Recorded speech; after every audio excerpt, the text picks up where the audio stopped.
Broncos country, welcome to the world premiere, the maiden voyage of, if you will, of Mic'd Up, Broncos Media Battles. I'm your host, Mike Carmelini, and I'm sure you've asked yourself, what would it be like to put two different Broncos hosts from two different Broncos shows up against each other and, see what happens? Well, that's what we're going to do today. That's what Mic'd Up's all about, and I can't wait to get it going. Just so you know, I'll be keeping score, and I make up the rules as I go, so don't worry about it. If it looks like I break a rule, like a referee for a Kansas City game, it's not like that. It's just that I don't know what I'm doing. I'm going to bring in my wonderful two guests today that came all the way into the Carmelini studios, starting with executive producer at iHeartRadio, live from the practically palatial studios of Let's Talk Broncos, Mr. Zach Segars, and from across the sea, host of the Dublin to Denver podcast, known to his friends as Colum from Cork, from the Emerald Isle of Ireland, the incomparable Mr. COLUM CRONIN. Gentlemen, welcome to the show. How are we feeling? I'm feeling great. Happy to be here. Happy to be on the first ever show. I hate to be a bad guest, but Mike, a little format complaint. You don't have the one seeds go up against each other in the first round. That's Final Four typically. Maybe the championship game. Typically it should be a one seed against the 16 seed, but Colum and I will put on a great show, no doubt. Well, when I had Colum as the one seed, and so you are the 16 seed, so it actually is exactly what it was supposed to be. Colum, how are you, sir? How you doing, buddy? I'm not too shabby at all, Mike. I would echo Zach, though, in that it is wonderful to be on the first show with you, and kudos to you for coming up with this idea and putting it together. And I gave him a shout out on our podcast, but I want to give him a shout out on yours because he topped your list. The Let's Talk Broncos podcast did, and justifiably so. What Zach did. Before we get into it properly this evening, I'll give him his laurels. He deserves them. What Zach has built there is really, really impressive. He surrounded himself with a lot of talent. He's let them get on with it. And for my money, outside of the big boys, he is the authentic voice of Broncos country when it comes to podcasting. There's no nonsense. There's no clickbait. There just is his honest takes, and it's appreciated. Well, right back at you, Colum. I mean, awesome. You bring so much positivity and just like well-reasoned analysis and just the honesty again to the Broncos scape, and that is very needed in my opinion. I think of both of our opinions, and kindred spirits ever since we ran into each other for the first time in that Broncos press room, or press box rather. Let's go. That just makes me all warm and fuzzy inside, guys. Now cut that crap off. It's time to get real. As you can see the scoreboard up on the screen, it's 1-1. I gave you both a point just for showing up. All right, because I know how hard that is to make those things happen. And I would echo what both of you said. When I stole the idea from ESPN about the show, but when I came up with the idea for this show, it was you two guys that I wanted, and I said that from the very beginning. This was who I wanted on the show, and you guys are here. So thank you for helping, make that a possibility and a reality. So if you guys are ready, my totally unqualified producer and I are ready. Chewy, are you ready? All right. Everything counts as points from here on out, guys. I'm going to hide them so you don't want you score watching. I just want real reactions. Chewy, get rid of that screen for me. Thank you, sir. Let's get going on the competition here, guys. And we're going to start with something I call State of the Broncos, or the State of the Union. I know you don't have that in Dublin, Ireland. I don't know what you guys call it over there. You lads call it something else. But here it's the State of the Union. I thought it appropriate. Zach, you won the coin toss, or whatever it's called. 10-7 Broncos made the playoffs. Shiny new penny at quarterback, and Sean and Bo seem to be getting along fine. I mean, we're happy, right? What's your State of the Union for the Denver Broncos as we sit here on January 22nd? Yeah, I mean, I'm glad we're still calling it a State of the Union. It's still a union so far. I haven't checked Twitter in the last hour, but so far it's a union. I think, it's a great state to be in right now. It's the best it's been, I think, entering an off season since probably 2013. The pillars of the franchise look to be in great shape. You don't have Pat Bullen's health is a concern. The Pat Bullen trust is a concern. Ownership seems to be pretty good early on. Sean Payton, we can debate if he's the 8th best coach or the best coach in the NFL or whatever, but it looks like they got that one right. And, the one thing we didn't know was, can he scout and draft a franchise quarterback? We know he can develop and maximize a veteran quarterback, and Bo Nix is now the latter, and I feel pretty confident about how that relationship will continue to grow moving forward, and they're growing off a nice foundation already. Oh my gosh, Colum, you're in trouble, dude. Come on. Well, you better bring it, buddy. Zach says, it's the best it's been in a while. Yeah, that's akin to being taller than Danny DeVito. Well done to the Denver Broncos on being better than you were in 2017, 2018, 2019, 2020, and so on. The longest playoff drought of any Super Bowl champion that we have seen to date. And I think it will be quite a while before that record is broken. So well done to the Broncos. Yeah, Dak, he is correct in that the pillars are set, and I think there's lots of reasons for optimism. I think you got to put an asterisk there, though. There got to be some lingering concerns. This was a very plucky team. It was capable of moments of brilliance. The Mims, the 93-yard touchdown against the Browns, Nick Benito's pick 6. But the December struggles, the playoff struggles, the inability to dominate even mid-tier opponents, that suggests to me there is a lot of work to be done. I think this team still needs to add quite a bit. We are not just looking at tweaks here. I think there are serious engine overhauls to be done. That's too negative for me, but you did well on points. I'll give you that. Zach, any counterpoints to what he said? Yeah, I think just in terms of the cold close to things or the struggling to beat quality opponents, I think that's to be expected with the incredible talent deficiency this team's at. They don't have many premium rookie contracts as part of their team build, and they're down, more than 25% of their cap due to George Payton. I think that's a serious talent disadvantage. I think it's like there's the old college saying or college football saying, like first you lose big, then you lose close, then you win close, then you win big.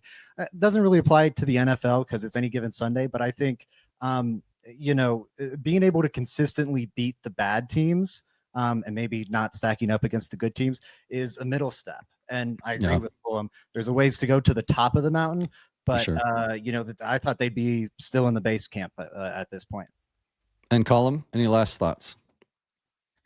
I think my concern comes from the fact that it's the level of consistency. All right, I say there's reasons for optimism. I like what we saw from Bo Nix, but I don't think we saw a 4-quarter game from the Broncos on offense at all. I think the closest to that was probably the Falcons game. But I think my concern would be that this is a team that led the league in 3 and outs.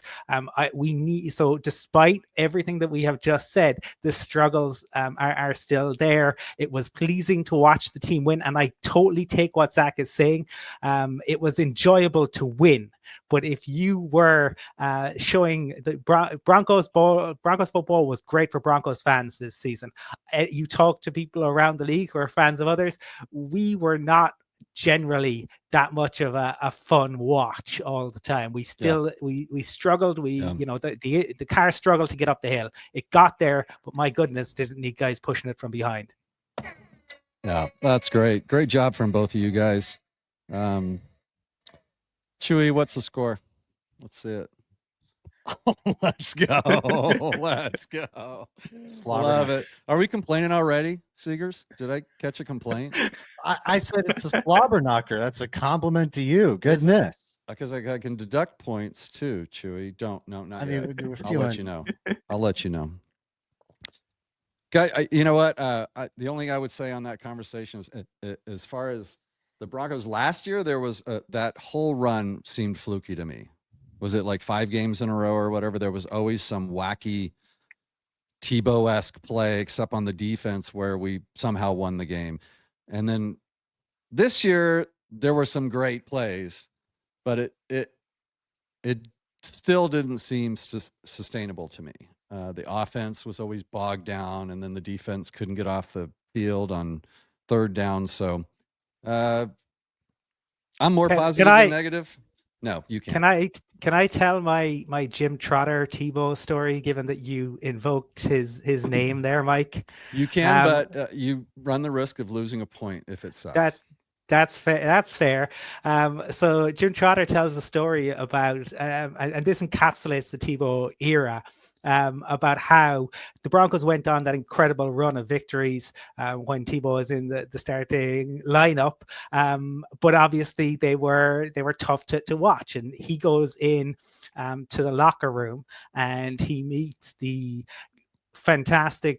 incredible Champ Bailey, and Champ is kind of sitting there. The Broncos have just won like 7 in a row, and Champ is sitting there kind of with his head down and like looking kind of dejected. And Trotter says to him, you guys are lighting it up. You just won 7 in a row. And Champ just looks up, and in that understated way that only Champ can do, he goes, man, it's hard to win this way. Yeah.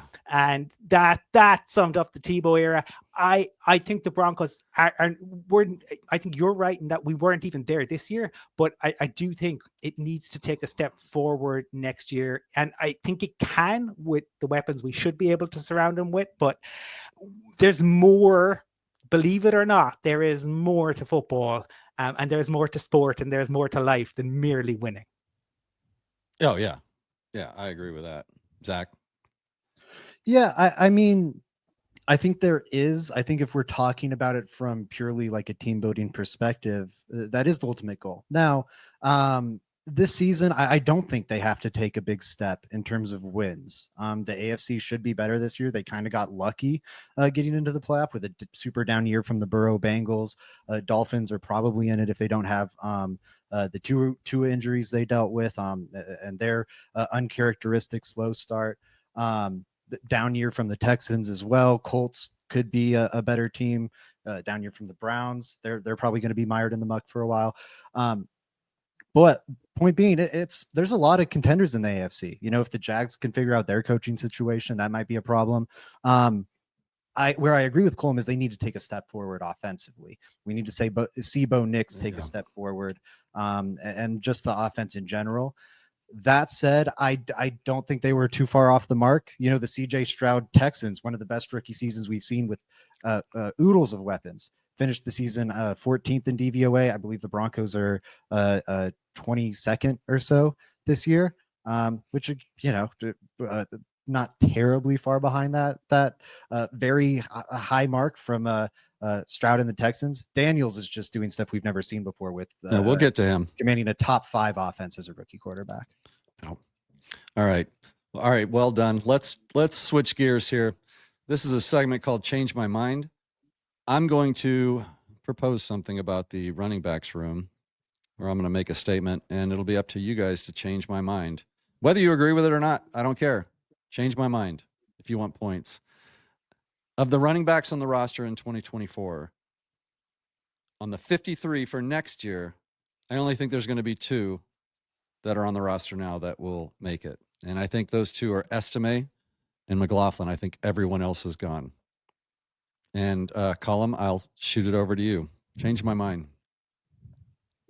Change. You think that 2 of the 3 or 2 of the 4, if you want to have the day in there, are Blake going to be Watson back. Erasure. Blake Watson's gone. By the time the final 53, it's just going to be those 2 and new ones. No one should be there. That room should be nuked from space. I mean, Chernobyl is less toxic than the Broncos RB room. It was horrific. Spark, juice, magic, none of those were to be found in any way, shape, or form. Bo Nix was the only kind of thing that got us going on the ground. It was incredible. I think in the fullness of time, time, historians will look at Sean Payton's weird obsession with Javonte Williams in 2024 and marvel at that such a thing could happen. Running backs, the draft is absolutely stacked. I mean, just pull guys off the street, have a competition in Mile High in preseason. Give it to anybody. I mean, it was truly horrific to watch. I mean, you think about the platform that they had and that none of them could show it. I would argue that while Saquon may not have had 2,000 yards if he was playing for the Broncos, he certainly would have had 1,500. He probably wouldn't have even had 1,750. There is not a single person who was in that room who should be back. And Sean Payton be looking in the mirror. It was awful. You can't win the whole game on this question. Let's go back to you, Zach. What are your thoughts on that? Although you almost did win the whole game. I mean, I think you're wrong on which two will be back for sure, because they told you as much in the postseason. I mean, they had they benched Estime. They had 12 carries rather of Tyler Bidet, 140-yard carry. Outside of that, he's averaging under 4 yards per carry over that stretch, and that was enough for them in the playoffs to go, no, we don't need to estimate for this one. We want Bidet. And then they barely even used They gave him 2 carries. At first it was, it's maybe a bit of a matchup thing that favors Bidet. No, they didn't even use the guy. So I don't think Estime's all that safe at all. I don't think McLaughlin's safe. He's I think a low wattage option of the niche he fills, and it's a pretty narrow niche at that. I honestly think if any of them return, the one most likely to return is probably Javonte Williams on like a low cost deal to be like what Samaje Perine was. Yeah, vet minimum like or something. Third guy in the room for like pretty dang close to the vet minimum. I think he's the most likely to return, not the 2 you're highlighting. I definitely don't think there's 2 either, because Burton's going to be back, and I don't think they're going to have 5 guys in that backfield. I think they'll have 4. All right, that's the takes are much better than I thought with the guest hosts I had on here. I was trying to start off easy. I didn't know I was going to get all this brainy stuff. This is pretty amazing. All right, you changed my mind. You both changed my mind, and in the opposite direction that I expected you to. I thought you guys would bump that number up, and you just wiped everybody off. And so, hey, well done. Points all around. All right, let's have a little fun.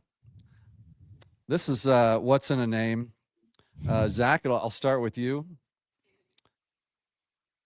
I'm going to give you the name of a player. You give me the nickname that they are known by. Okay, so for example, if Zach, if I said Peyton Manning. The Sheriff. The Sheriff, that's right. And Colum, if I said to you, John Elway, you would say? The Duke. The Duke. I was almost going to take away points, not for knowing. Those were just the example questions. That wasn't even the real questions. But since it, go ahead and give them 1 each, Chewy. There you go. All right, here's the first real one. This is a throwback. This is Zach, this is for you. This is a tight end from the Super Bowl era before the one you were probably alive for. And his name is Dwayne Carswell. Ah, man. The car salesman. I don't know. You want to steal? Do you have it, Colum? I do not. Excellent. See, I didn't want this all to be a cakewalk. Dwayne Carswell went by House. And boy, could the Broncos use House right now. He was a handful. I'm sorry. That's terrible. Carswell, and we go House. I'm not critiquing you. Whoever came up with that nickname. That's one deducted point right there. Super Bowl winning tight end. I'll go off about this. How about call him the Hummer? There's an idea, because cars in his name. Okay. Oh, he's big, so it's like a house. That's terrible. That's terrible. Okay. That's like calling Tom Brady the Pharaoh. Right. And thanks for playing. Can I mute him? Do I have the ability to mute him? Colum, this one is for you. Terrence Knighton. Oh. Pot roast. Pot roast. Let's go. In your face, Segars. Oh yeah, let's throw. In Well, your I mean, yeah, face. throw him a meatball right over Oh, the I middle thought of the the home first one plate. was Yeah, a meatball for a guy like Rain Man like you that never forgets anything. You think you'd know a little Broncos history. You know, it's not yeah, just Dwayne Carswell. How did I not know that one? ask the people you work with at KOA what Dwayne Carswell's, and I will bet you $20. I'll super chat you if Ryan or Ben or Dave, who else is on the show that I need to know? If any of those three don't know, I will send Nick you $20. Ferguson. Excuse you. Nick I was will gonna know just let too. you die Nick on that really Ferguson. quick, but Nick Yeah, Ferguson. thanks for saving me there. I'm a big fan of Nick. All right, here's an easier one for you. Zach, you're up. Ed McCaffrey. Oh man, we're going with Mhm. everyone before my era and calling the guys from my era. You think this was going to be That easy? terrible UNC coach. Okay. Call him. Any chance to steal? I'd give him a point for that. I gave him a point for That's it. what I've always heard I him gave you called. a point for it. Shut up. Call I him. drove through Greeley, and that's what everyone was calling him. Oh my God. I've lost control of the show already. It's my first show. Chewy, mute everybody. If it wasn't a PG show, I'd go with something else. But there we go. All right, so you don't know Ed McCaffrey's. It was easy, Ed. It was the easiest. I mean, I can't believe you guys couldn't come up with that. All right, I'm going to make up for it right now. If Zach, if you don't get this one, I'm deducting 100 points. Jerome Bettis.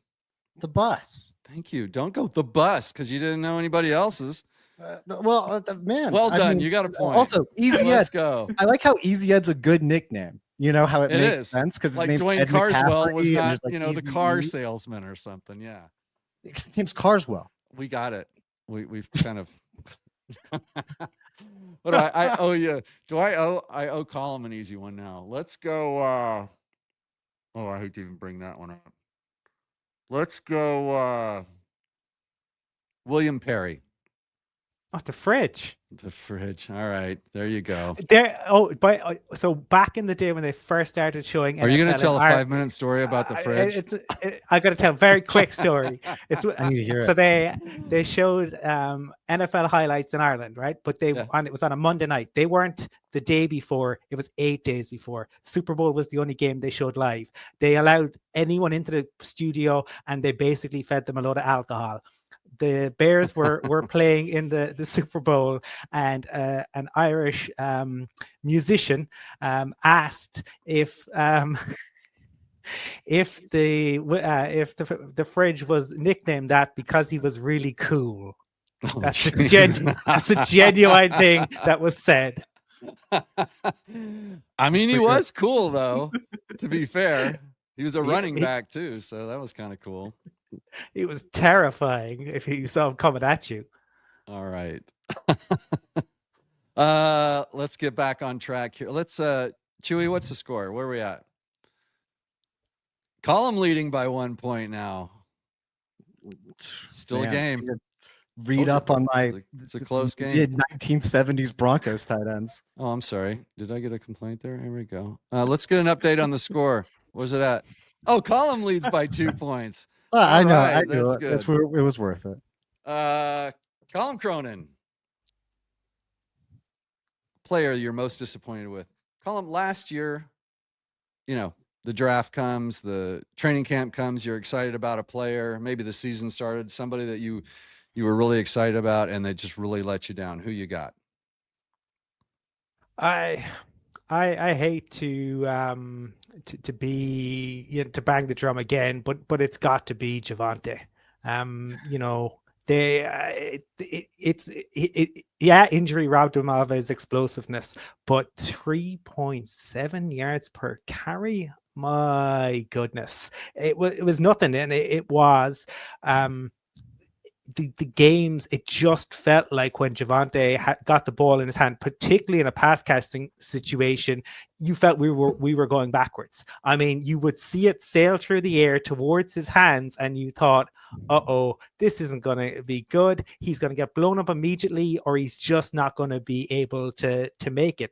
And in a Sean Payton offense, I mean, it's set up. You look at what he has done throughout his head coaching career with running backs and utilizing them in the passing game. This is a guy who revolutionized the sport. It was set up. I mean, and he put him out there game after game after game after game, and we all watched it, and it sucked the joy out of my soul when I would see Javonte, the ball going towards him in a pass catching situation. I am sure Javonte is a great guy. He put the effort in. It's just unfortunate what injury happened. And the reason I'm saying is because I am disappointed, because I expected more from him and it didn't happen. Yeah, agreed. Zach? Yeah, I mean, Javonte Williams is the right answer. Broncos running game that has a lot of promise, a lot of potential. I think, near the top of the league, 6th in yards before contact per attempt, 30th in yards after contact per attempt. That's a great way to see what's the line creating, what are the running backs creating in this ground game. Success rate is another good way that kind of highlights what's the coaching staff doing, what's the line doing.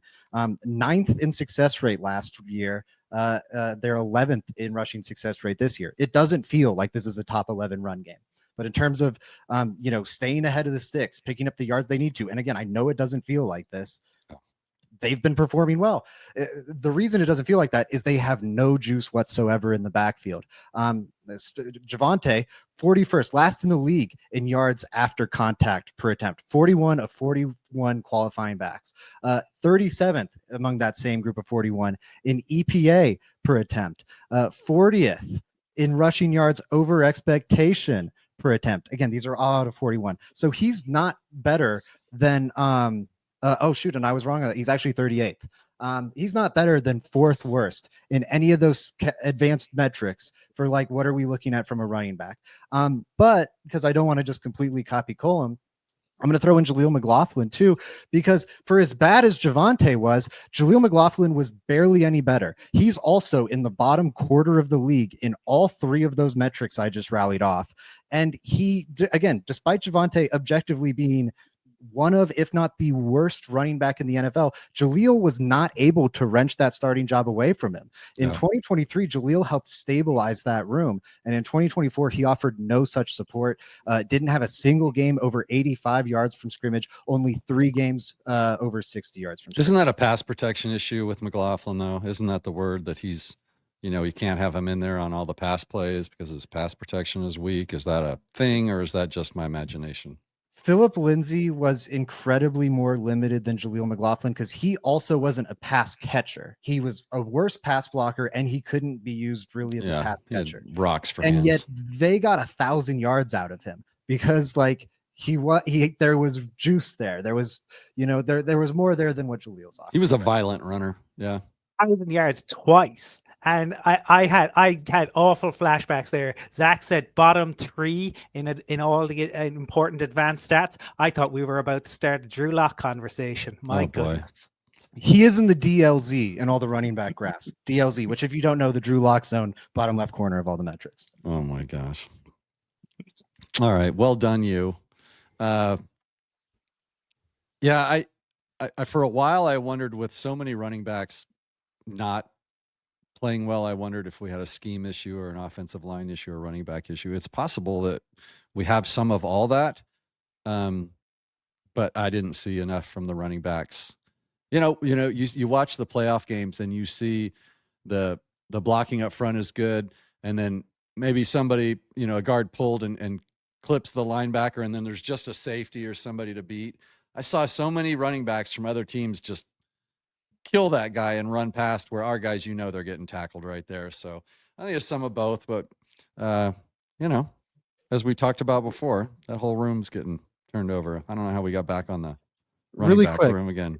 Here are the teams with better yards before contact per attempt than the Broncos offensive line. Baltimore Ravens. That's pretty dang good run game right there. Arizona Cardinals. Pretty good run game. Pretty well designed. Pretty clever. Pretty good run game right there. Philadelphia Eagles. It's a dang good run game. Commanders, well designed run game. Offensive line playing pretty well above their talent level. Indianapolis Colts. Yeah. Lots of really good offensive lines. I think the Broncos don't have a good run game despite ranking comparably to those teams or favorably to those teams because they don't have the running back talent that those teams do. We're close to it. All right. Agreed. Thank you for clearing that up for me, though. I love analysts. I'm glad I'm not one of them.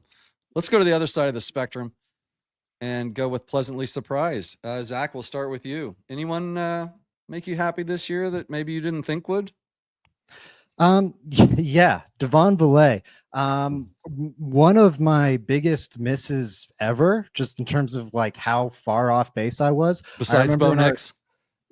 I was more off base on Belay than I was Bo Nix. Bo Nix, my questions were like, how far will he take it? Will he be able to ultimately compete with the Mahomes and a Herbert? I think those questions still remain, frankly. You're right. I didn't mean to poke baseline. Just poke the bear. We went Get back. down this rabbit Get hole. back to Even though his baseline's much higher than we initially thought. Valet was a guy I was way off on. Didn't study him at all during the pre-draft process. I frankly don't know Didn't a know single who he person was. who did. He didn't make a lot of the sites, the places that write up these draft profiles pre-draft. I think Dane Brugler with his 450 player long beast is the only guy who did. Super deep sleeper. When he did get drafted and we were doing our post-draft like kind of recap show, Joey and I were both like, we don't know a single thing about this guy, but it really doesn't matter because he's probably not going to make it out of training camp. Right. He's a 26-year-old wide receiver. He's going to be at the back end of this room. They have a ton of similar body types to him. It's hard to imagine him even making the roster. He's probably a practice squad guy. No second thought. He might be like Sean Payton's new Marquez Colston. Lofty praise, but it's insane what we're seeing from him already.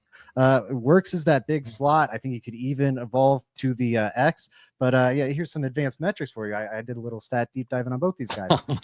Led the team in receiving EPA, not Cortland Sutton. And I'm not saying EPA per target, which he also did, but just total EPA led the team. Which is pretty cool in terms of how productive he was. Also, in terms of catch rate over expectations, so was the team's most reliable target in terms, as well as being their most productive.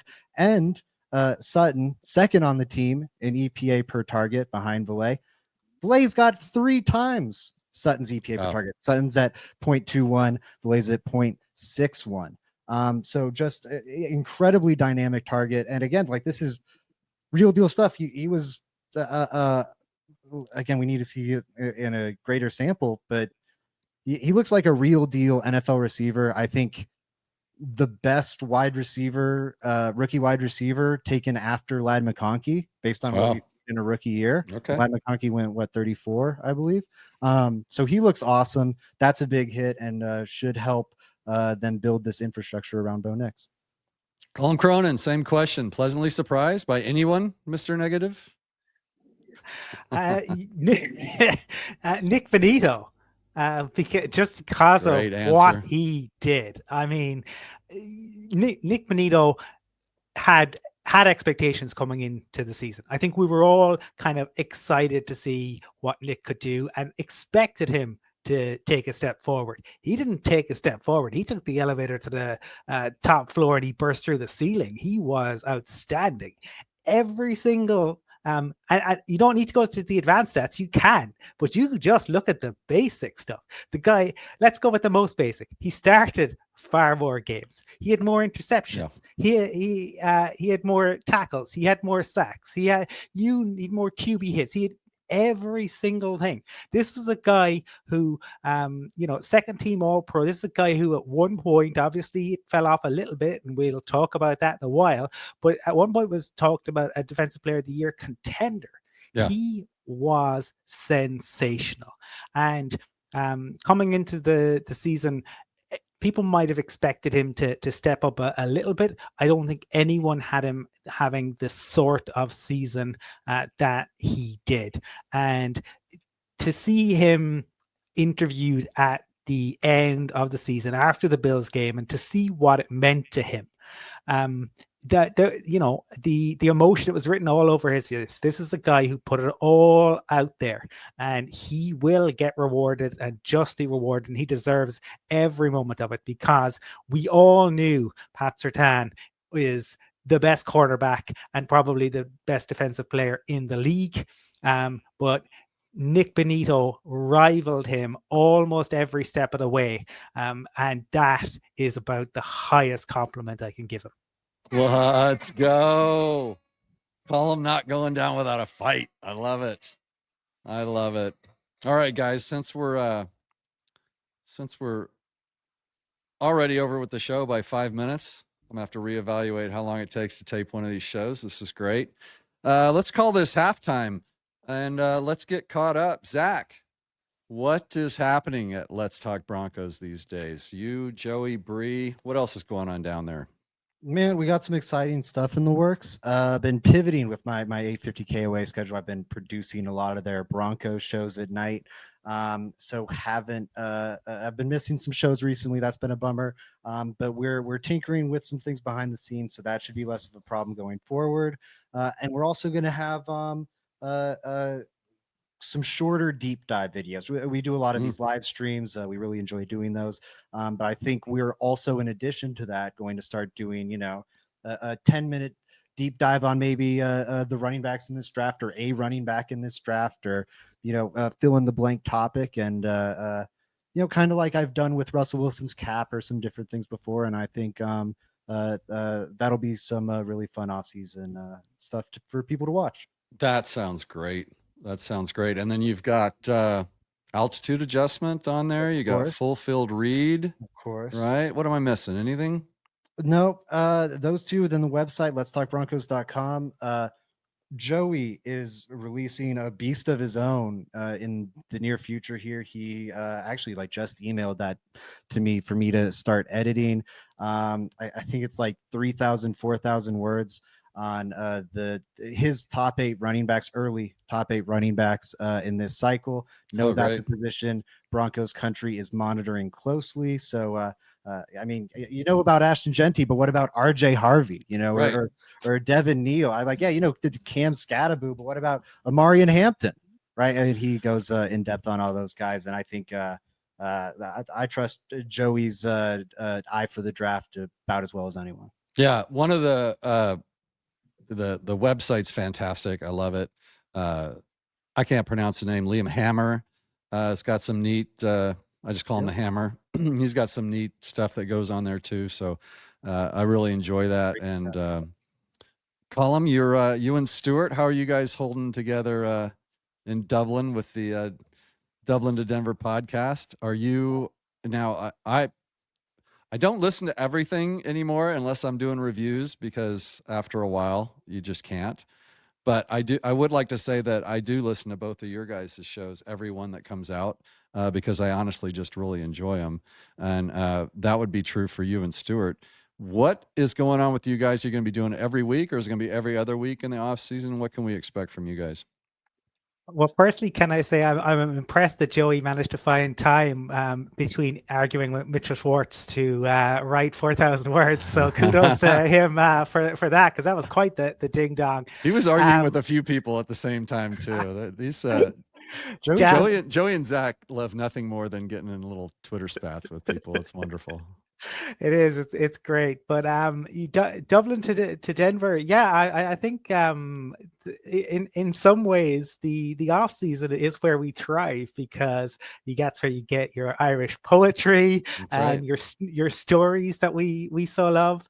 And I think it was a pretty strong episode this weekend. The current plan, Mike, is that we are going to go every week. I think we went every single week last year through the off season, the depths of June.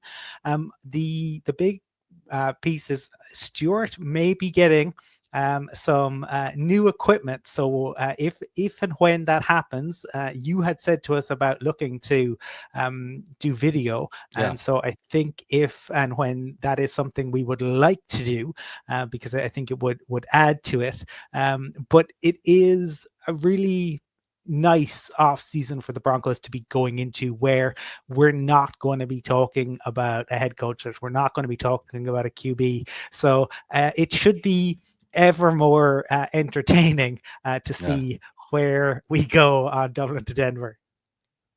Well, that's great to hear. I was hoping you guys would be going every week because I look forward to the shows. I really do love them. All right, guys. Chewy, what do we got? Zach is in the lead, 36-35. Not quite over yet.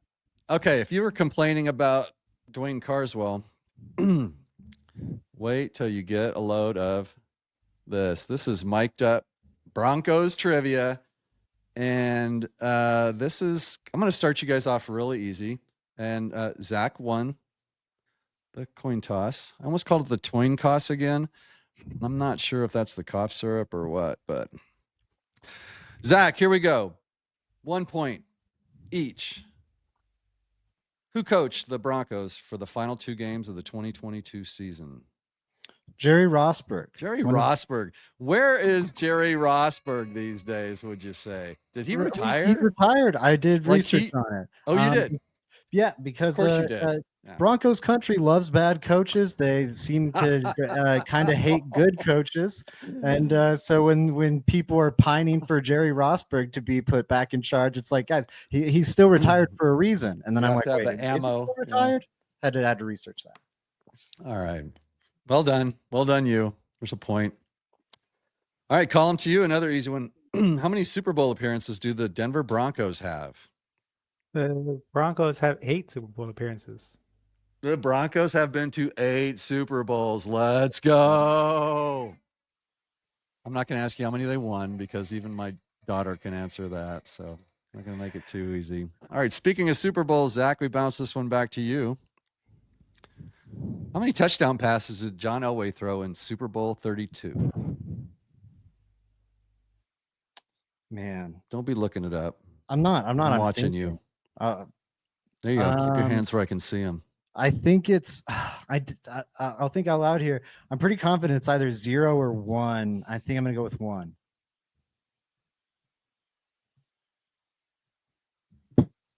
Boom! Nailed it. Let's go. I love the pressure. The pressure is this is where the rubber meets the road here, guys. It's not Chewy just randomly pushing buttons, giving you points. You got to earn them here. This past weekend, funny Super Bowl 32 tie-in. This past weekend ran into Terrell Davis at a speakeasy. Absolute great guy. Gem. He is a gem of a man for sure. Colum, how many passes did John Elway throw in Super Bowl 33, where he was the MVP? And he not only was the MVP. Well, the real story on Super Bowl 33, by the way, is the plan that they had for Shannon Sharpe, and Shannon was gonna have a big game. Day. Didn't quite work out like that. Oh my God! In 30, I thought you were going to reference the Falcons DB Eugene. Oh, is the big story.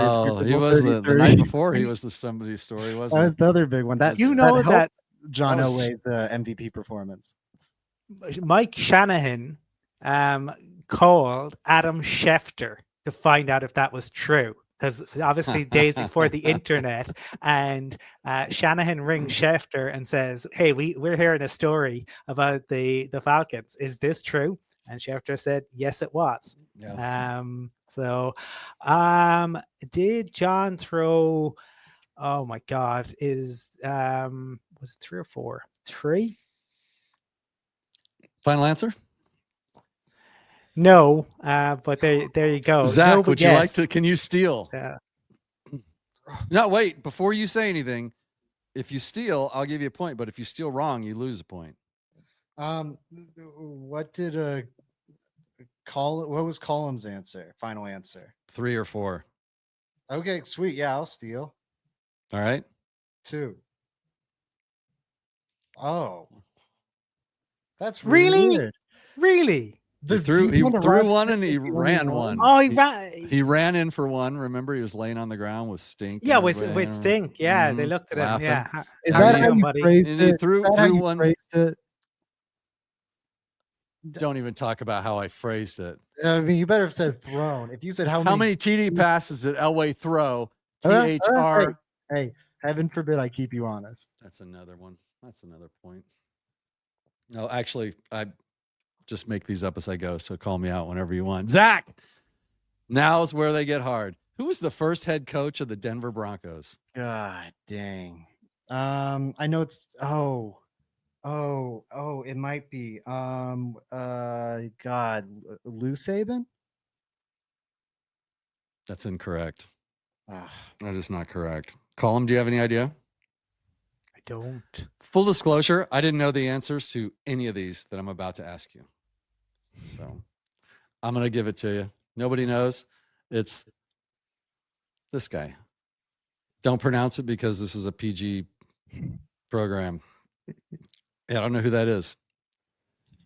Colum, over to you. What year did the Denver Broncos first enter the National Football League? So the pre-merger NFL. There was no. It's not the. It's the NFL. I've got the Broncos were formed in. I didn't ask when they were formed. I asked when they entered the NFL. Well, if it's the NFL, The it's 70. National Football League. What's that? If it's the NFL, we're talking 70. That's right. 1970 is the part of the merger. Well done. Don't make me have to lead you guys down this. Get these answers right. Well done. I'm gonna give you the horns for that one. Zachary, who holds the Broncos record for the most career interceptions? This would be a defensive player intercepting the ball, so that I'm clear. oh my God, we're being so ridiculous with this nonsense. I think it's got to be. Oh goodness, it's Lewis Wright. No, that's not right. That is not right. It's a hard one. Colum, you steal? Do you risk it? I'm not confident enough to risk it. Before you risk it, there's a score update. It's tied. You're not Googling it, are you? Don't, whatever they call Google over there, you better not be Googling it. That's it. Time's up. Way off. Steve Foley with 44. I knew it was a weird one. I guess the wrong name for the weird You one. were so close. I wasn't at all. He was ninth. Colin, this is for you. Which quarterback holds the record for the most passing yards in a game? This is a Broncos quarterback, the most passing yards ever in one single game. Like in the obvious answer is obviously would be Peyton from that 2013 season. But for I don't know if you would have set it up quite in that fashion, Mike, because I'm guessing there might be something more to it. So on the basis that I'm guessing that, I'm going to go with Jake the Snake. Let's go. Great well one. done. Great job. Good job. Zach, you need a point, and I think this is one you're going to get. Where does Peyton Manning rank in all-time NFL passing yards? In other words, Well, he got passed by Brady, of course, and then I'm pretty sure he got passed by Breeze. And oh man, did Rodgers catch him? I don't think Rodgers caught him. God, I hope he didn't. I'm gonna go third. let's go. The fight continues. Love go. it. Love the competitive spirit. Well done. All right, Colum. Who has more career rushing yards? Career rushing yards. Terrell Davis. Clinton Portis. Yes, sir. Mm-hmm. That is right. Oh, God, I hate to even do this to you. TD third all time, though, in rushing yards per game behind only Jim Brown and Barry Sanders. How about that? Look at that. Let's, I'll give you that, but you don't get a point for it. It's fine. You do it during. If you'd have done that earlier, I would have given you points for it. Oh, I'm sorry for this. Who was the first Bronco to compile more than 15 sacks in a season?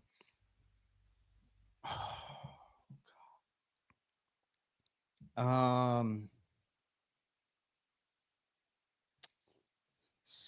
no, it's got to be damn it. Randy Gradishar? No, that's incorrect. Damn, Chance I to was steal, thinking risk it. for a year. Column. You want to risk? Maybe You want to risk a point? Oh, I want to say. If you I say don't know if I'm gonna something, risk it. it counts. No, I'm not.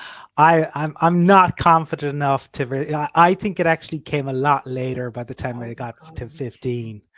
But I don't know if I'm confident enough to say that. What would your guess be? Not an official guess. Elvis. Oh, Doomerville. Mm. Simon Fletcher with 16 in Okay. 1992. I swear to God, I was gonna say Simon Fletcher. You and I was started like, to I'm say making up that Simon. name. I was like, I'm making up that name. You started to say Simon. You were like, no. That hurt. That hurt me. Oh, I want This is Column's question. Oh, What's he knows Paxton's this. patch? He knows this. Oh, you don't? Oh, I'm gonna get a point, Colum. You better remember quick.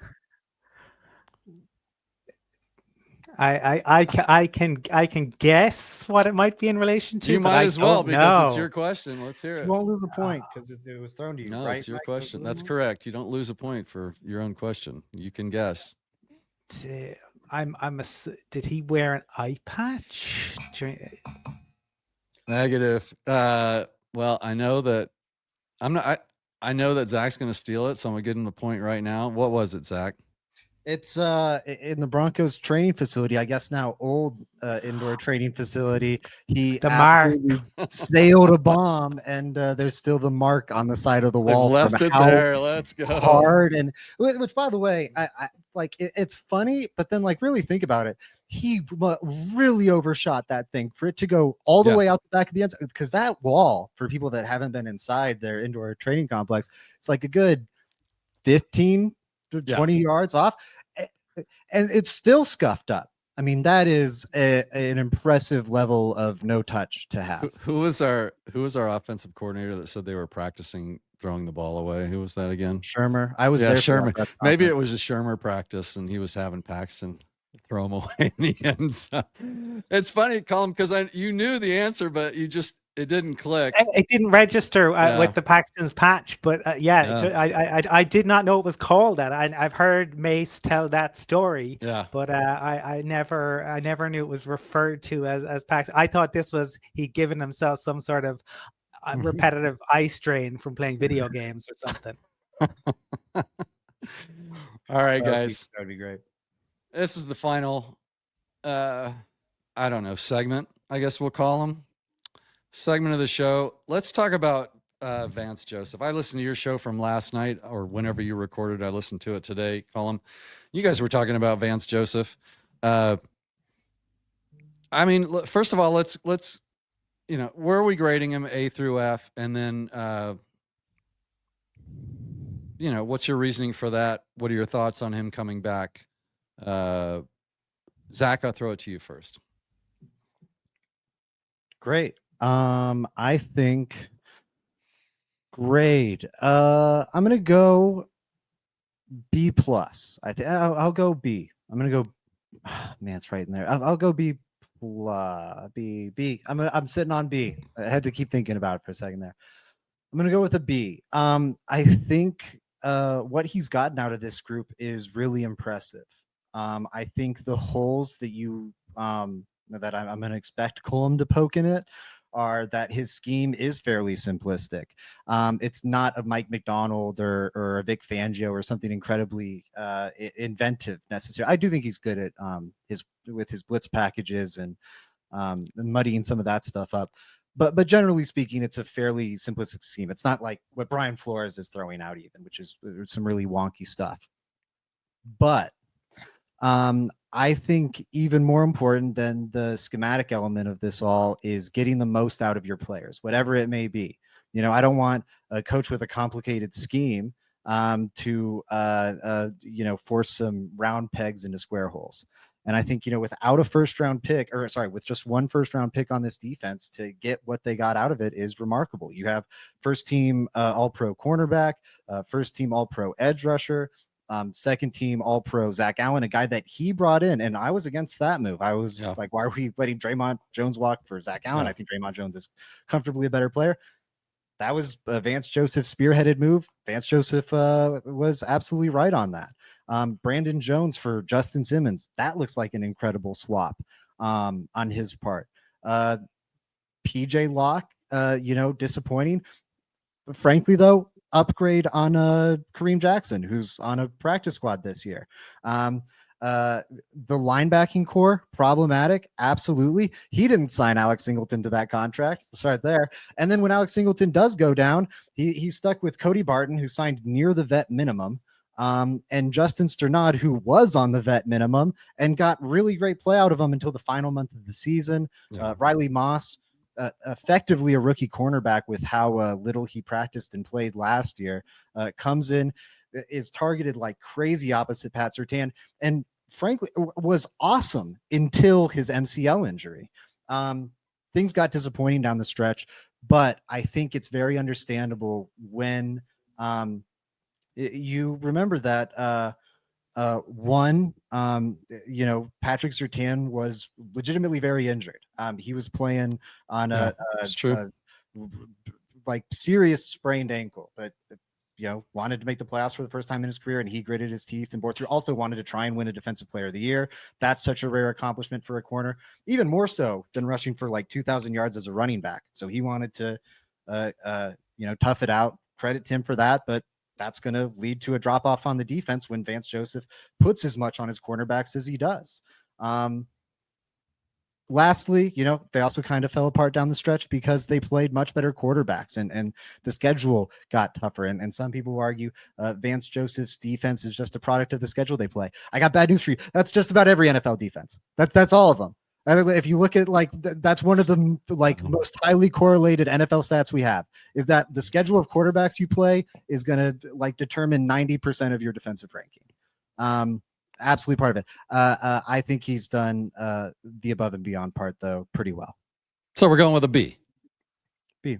All right. I'll say I think it's B. He got torched by 70 points. They closed the season on a bad note. I just know Colum's going to be lower on this than me, so I'm arguing the more optimistic side. If he comes out and says an A on Vance Joseph, I'm going to start stinking this joint up real quick. Colum Cronin, Vance Joseph. Give me a grade. Before I give you a grade, I'm going to give you a nursery rhyme. And you're probably familiar with this nursery rhyme. The one about there was a little girl who had a little curl right in the center of her forehead. And when she was good, she was very, very good. And when she was bad, she was horrid. And that, my friends, is the Vance Joseph defense, because when it's good, it's very good. But when it's bad, it's horrid. It is not just horrid. And we can go back, lest we forget George Kittle's third best game in terms of receiving yards for a tight end ever in 2018.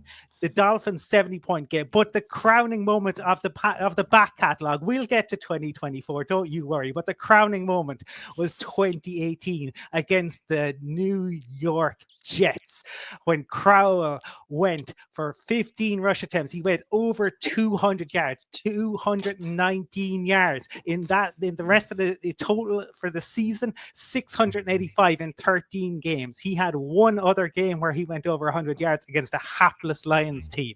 Remember the Lions in 2018? That's how bad Vance Joseph's defenses can be. But when they're good, they're very, very good. And to start the season, they were magnificent. 16.8. That was the points allowed in the first 11 games. What happens in the back end of the season, though? The last 6, if we ignore the Chiefs game where they rested all their starters, what is it? 27.4. they nearly doubled it. So yes, injuries play a role. Yes, the schedule plays a role, but my goodness, that is an all merciful collapse, gentlemen. That is terrifying. And the what concerns me is the adjustments, because the game against the Chargers, we collapsed in that second half. The game against the Bills, we collapsed in the second half. What is going on with the adaptability there? And that is my concern. This is a guy who pass rush excellence, absolutely. Player development, locker room leadership, sure. But there is always a stinker waiting around the next corner. You don't know where it's going to come. And that, for me, is the reason how good the first half was, how bad the back end was. I'm going to give him, I would say, a C over the course of the season. Those are strong takes. I don't even want to know who won this. I don't even want to hear the debate. Do we have to declare a winner at this point? Chewy, do we have a winner? Oh, 2 points. Let's go. Zach Segars, the first Broncos media champ, I guess, he gets to carry the belt for a week. Zach, what do you have to say to your opponent who fought you so well? This is my favorite man in Broncos media. I adore Colum so much. He is absolute saint of a human being, and then also just one of the more, again, well-reasoned and thoughtful analysts. I'm glad that Coleman and I could come in and, provide you with the all-time classic, the greatest game ever. We are the Rams Chiefs, Monday Night Football spectacular of this game, 56-54. The score is nearly identical. It speaks for itself. And I'll happily take the Mahomes comparison. Well, on that note, here's your chance. The mic'd up mic drop. Any topic, any subject, lay it on us and take us out. Broncos country. You're not impatient about quarterbacks. You're far too patient with them. I think there is a dogma surrounding Broncos quarterbacks that I've seen really as long as I followed the team, and it's not healthy. Who knows what Bo Nix is at this point in time?